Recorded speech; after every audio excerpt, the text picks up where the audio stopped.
서양토풀차는 어떤 효능이 있을까?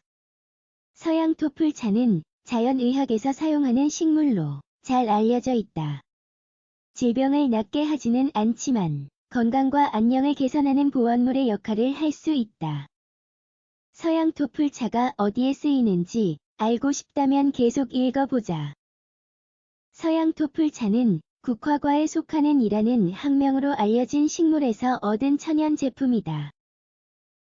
역사적 자료에 따르면 어칠리언은 병사들의 상처를 치료하기 위해 이 식물을 사용한 그리스 신화의 전사인 아킬레스를 지칭하는 이름이다. 오늘은 서양토풀차에 대해 알아야 할 모든 것을 소개한다.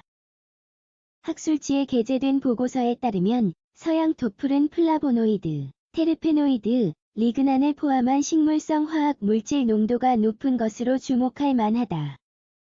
서양토풀차는 어디에 쓰일 수 있을까? 계속해서 읽어보고 확인해보자. 서양토풀차의 이점과 용도. 자연의학에서 사람들은 다양한 소화기 증상을 완화하기 위해 서양토풀차를 마신다.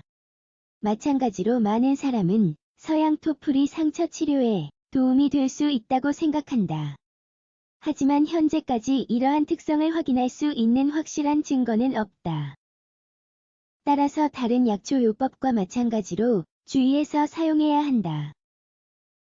일부 연구는 이 식물이 허브차, 추출물 또는 에센셜 오일로 특정한 이점을 선사할 수 있다고 하지만 증거가 결정적이지 않으므로 의학 치료를 대체하는 것으로 여겨서는 안 된다. 이러한 점을 염두에 두고 지금부터 몇 가지 용도를 살펴보자. 소화기 건강에 기여한다. 전통 의학에서 사람들은 소화를 돕기 위해 서양토풀차를 사용했다. 특히 가스 및 팽만감을 줄이는 데 도움이 되는 것으로 여겨진다. 궤양 및 과민 대장 증후군 IBS와 같은 문제를 보완하는 용도로 권장되기도 한다. 학술지에 게재된 연구에 따르면 서양토풀의 플라보노이드 및 알칼로이드 함량이 이러한 소화 문제를 완화하는 데 도움이 되는 것으로 보인다. 한편 식물의 추출물은 제산 및 항염증 작용이 있어 과도한 위산으로 인한 손상으로부터 신체를 보호할 수 있다. 학술지에 게재된 동물 연구에서 서양토풀의 항궤양 작용을 입증했다. 하지만 확실한 결론을 내리기 위해서는 더 많은 증거가 필요하다. 상처 치유를 촉진한다.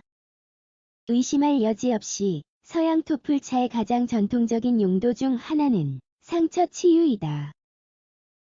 실제로 사람들은 서양토풀 추출물을 사용하여 상처 치유를 위한 찜질제와 연고를 만든다.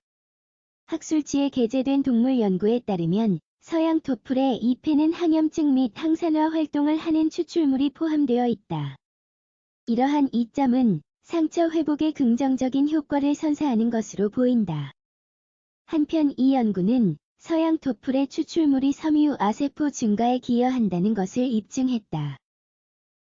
섬유아세포는 결합 조직 재생을 담당하는 세포이다. 따라서 흉터를 완화하는 데 도움이 될 수 있다. 뇌 건강에 도움을 준다. 서양토풀차는 좋은 뇌 기능에 도움이 된다. 이와 관련한 기초적인 증거는 거의 없지만 인지 문제의 서양토풀을 사용하는 것에 관한 연구 결과는 유망한 것으로 보인다. 에 게재된 보고서에 따르면 서양토풀 플라보노이드는 신경병성 장애에 대한 보조제의 역할을 한다. 구체적으로 말해서 서양토풀의 항산화 및 항염증 작용은 다음과 같은 질환에 긍정적인 효과를 준다. 다발성 경화증 알츠하이머병 파킨슨병 뇌졸중 간질. 유의사항 및 부작용. 서양토풀차는 적당한 양으로 섭취하기만 한다면 대부분의 건강한 성인에게 안전하다. 하지만 일부 사람들은 부작용이 발생할 위험이 있으므로 주의해야 한다. 예를 들어 임산부에게는 유산을 초래할 수 있으므로 섭취를 피해야 한다. 월경 주기에 영향을 미칠 수 있으므로 안전을 위해 수유 중에도 사용하지 않는 것이 중요하다. 출혈 질환이 있거나 항응고제를 복용하는 사람도 출혈 위험이 높아질 수 있으므로 서양 토플을 피해야 한다. 마찬가지로 출혈의 위험으로 인해 수술 전후에는 이 식물을 섭취하면 안 된다. 돼지풀이나 유사한 식물에 알레르기 반응이 있는 사람도 피해야 한다. 서양 토플차의 안전한 복용량에 대한 증거는 없다. 연령, 건강 상태, 발생 가능한 질환에 따라 다를 수 있다. 서양 토플이나 다른 천연 보충제를 복용하기 전에 먼저 의사와 상담을 해야 한다.